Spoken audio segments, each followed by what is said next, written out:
Start. নমস্কার। কবি সোমনাথ সরকারের লেখা কেরা বানাইব রাজহংসের মুখ। ডাল সিদ্ধ করে জল চাই, ডাল সিদ্ধ করে জল নিবেন মা।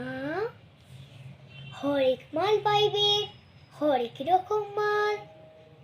গলির মুখে বাগড়িয়ার আগে চেঁচিয়ে ওঠে ছোট্ট শিশু, ও হরেক মাল, ও ফেরিয়ালা, ফেরিয়ালা।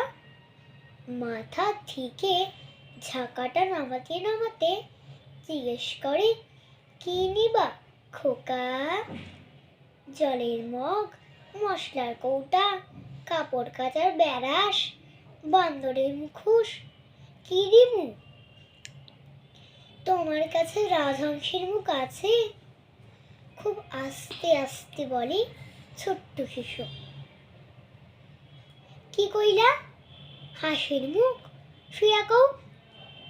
হাঁসের মুখ নয়, রাজহংসের মুখ আছে তোমার কাছে।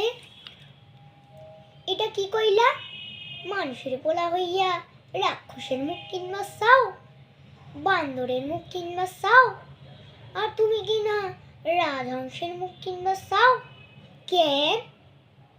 রাজহংসের মুখোশ পইরা দেবস্থানের পুকুরে দিঘিতে জলসাইক্কা শুধু দুধ খাইবা চাও নাকি? ঝুড়িটা মাথায় তুলতে তুলতে, এ দেশে দুধ আর জল আলাদা কইরা খাইবার নিয়ম নাই। কেরা বানাইব রাজহংসের মুখ?